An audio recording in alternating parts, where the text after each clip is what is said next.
Well, rise and shine, everyone. 9 o'clock on your Sunday morning. Thanks for getting your day started with us here on 13 Sunrise. I'm Matthew Foltz alongside Lindsay Monroe. Hopefully you were able to get out and enjoy that weather yesterday, Lindsay. It was a nice weekend weather-wise so far. It felt like it got really cool, though. Like, as soon as the sun went down yesterday evening, it was chilly. It was. And waking up this morning, coming into work, I had to grab a hoodie, and I was like, wow, what happened? But you were saying this week is kind of going to be like a little up and down roller coaster almost. Warmer start, then we got some thunderstorms, and then it will trend downward. And then we are looking at that longer range forecast out the first week and a half or so of May. Looks like temperatures are going to trend below average for the most part. So enjoy, I guess, today while we're in the 70s and we've got some sunshine. Now, some of you still hanging on to some cloud cover out there. Bunker Hill, west side of Indianapolis, now starting to see a little bit more in the way of a clear blue sky, but still from Bloomington to Carmel and really the entire eastern tier of the state, we've been stuck underneath this pesky cloud deck, and it will clear out today. We're going to bring back the sunshine eventually, and that will help to warm up our temperatures. Where the clouds have lingered, you can certainly tell a difference in our temperature profile right now. Richmond still mainly cloudy at 46, Muncie as well. Mainly cloudy skies 50, but then where the sky has cleared and we've got more sunshine, places like Terre Haute up to 57. So that warmer air, it's working its way in our direction. We are eventually all going to warm back into the 70s later today. Just a bit of a cooler start. Lots of upper 40s still on the map around the Indy Metro right now.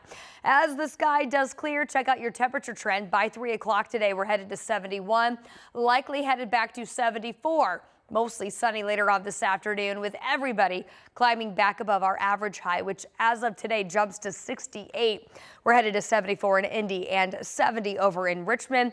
Temperatures tomorrow are going to be a touch warmer as a warm front lifts through, but this is going to be a very busy and active day when we could potentially get 2 rounds of thunderstorms. So we're going to get you updated from the Storm Prediction Center as well as that latest storm timeline for your Monday in the full forecast. All right, thanks, Lindsay. And remember, you can find our extended coverage plus live Doppler 13 radar streaming 24/7 on our free WTHR streaming app that's available on Roku, Fire Stick, and Apple TV. Well, we continue to follow developing news this morning out of Bloomington, where we know police are confirming at least 9 people were injured after reports of a shooting on Kirkwood Avenue overnight. Our Logan Gay was down in Bloomington after that shooting and has the latest on the situation. What started off as a fun night here on Kirkwood quickly turned into chaos when gunfire broke out, people running for cover, and now all that's left is scattered debris and 9 people recovering after the violence. If we hear a bang, let's not hang around to find out what it is. That bang he's talking about, witnesses say, were gunshots that sent people running in every direction. They say the street was packed with people celebrating Little 500 when a fight broke out between 2 women. It was 2 women fighting. Before I knew it, I didn't think much of it. It was just 2 people scuffling. I imagined the cops were going to get into it as soon as they could. But I seen a girl reach for her, I want to say right side pants leg, and pull out a gun and fire it.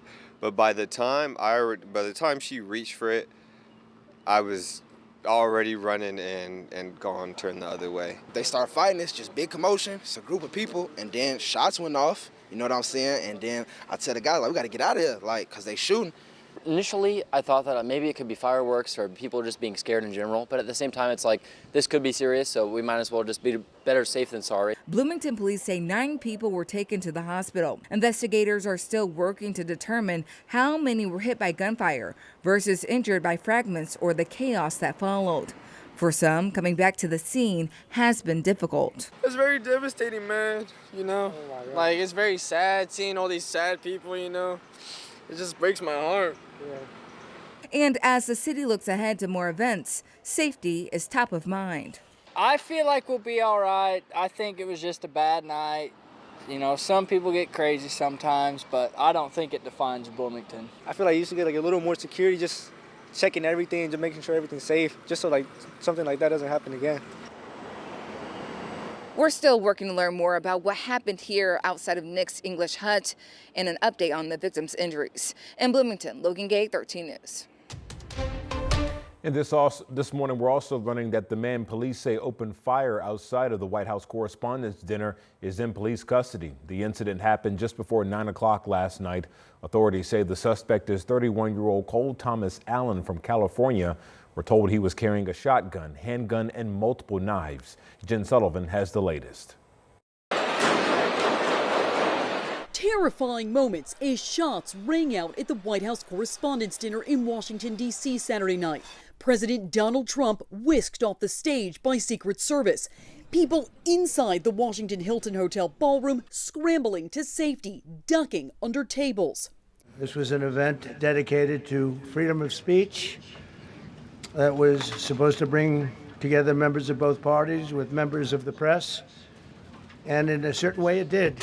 The ballroom was packed with the president, first lady, vice president, cabinet members, lawmakers, and journalists when police say a gunman began firing shots outside the ballroom doors. A bullet struck one Secret Service agent's protective gear. Tonight you saw the very worst and the very best of this country. You saw the very worst by the actions of that coward that the president just talked about. But you also saw the very best because you saw law enforcement do exactly what they're supposed to do. CNN's Wolf Blitzer says he was in the lobby just feet away from the shooter when he heard shots fired. All of a sudden, I start hearing gunshots in the hall right near me. And the next thing I knew, a police officer threw me to the ground and was on top of me. Witnesses say they heard what sounded like glass shattering. Then, Secret Service agents rushing in. There are some folks pretty shook up in the room here. Fortunately, no one was seriously injured, but there are many questions about how a gunman could have gotten into the high-security event meant to celebrate journalists and our nation's First Amendment. When there is an emergency, we run to the crisis, not away from it. And on a night when we are thinking about the freedoms in the First Amendment, we must also think about how fragile they are. I'm Jen Sullivan reporting. And we know hundreds of people from across the country attended that White House Correspondents' Dinner. Our sister station in D.C. spoke to people who went and asked them what they saw. Take a listen. It felt to me like somebody dropped a glass or something, like it was sort of like a loud bang. Didn't really think that much of it. And then I heard pop, pop, pop, pop, which I figured to be gunshots. I heard what sounded like bangs. I don't know if they were gunshots or not. Everybody hit the floor. It was very frightening. How could somebody get in there and try to cause harm when we know the president's going to be there and the vice president's going to be there? One of the ladies I mentioned, who was of the security services, said that she had seen it happen, that she saw somebody push past security, somebody had had a shotgun, and that's why it was so loud. Now, thankfully, no attendees were hurt in this incident, but we're told a U.S. Secret Service agent was shot. That bullet apparently hit the agent's protective vest. They were taken to the hospital to be checked out.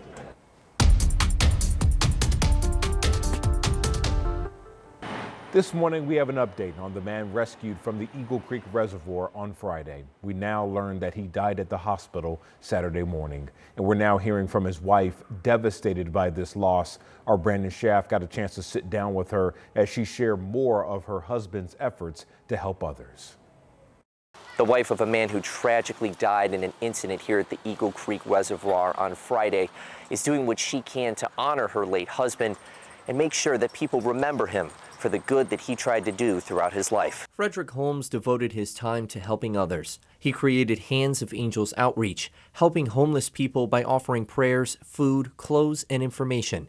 He and his wife Holly were once homeless themselves, living out of their truck. Holly says he was kind and selfless. He also loved to fish, which is what he was doing on Friday before tragedy struck. He was catching them left and right, and we said we love each other, we kissed, we held hands.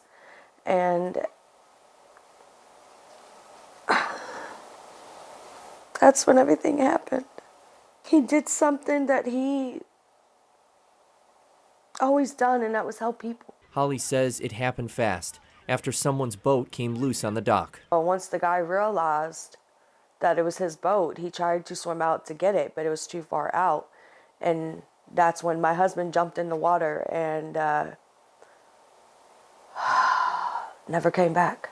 Despite being rescued by divers, he died at the hospital. A fisherman who frequents Eagle Creek Reservoir says there are two currents there, one on the surface you can see and an undertow below it you can't see. The water's dangerous. You can't take this for granted. See, this nature, and it's unforgiving, you know, and I'm very sorry, and I will keep the family in my prayers. Holly and Frederick were married for less than a year. She plans to continue his outreach to help others. It is my calling to finish what he started, and that is to spread kindness across this world. Which she says will be his legacy. In Indianapolis, Brandon Sheff, 13 News. And Holly told Brandon she plans to hold a memorial for her late husband at Eagle Creek in the next couple of weeks. Well, this morning we are also learning more about a deadly crash we first told you about yesterday here on 13 Sunrise that left a car into a building. Metro Police are now investigating this as a homicide. So the incident happened just after midnight Saturday near 10th and Emerson Avenue. Metro Police say that vehicle crashed through the side of a building next to a gas station here right on your screen. The man driving died at the scene, but Metro Police now say he was shot. A 15-year-old boy was also inside the vehicle and is now being treated at the hospital. 13 News went back to the scene yesterday and found out that the building that was damaged was a daycare business. It's now boarded up from where the car crashed into it. We'll keep you posted as we learn more updates in this investigation.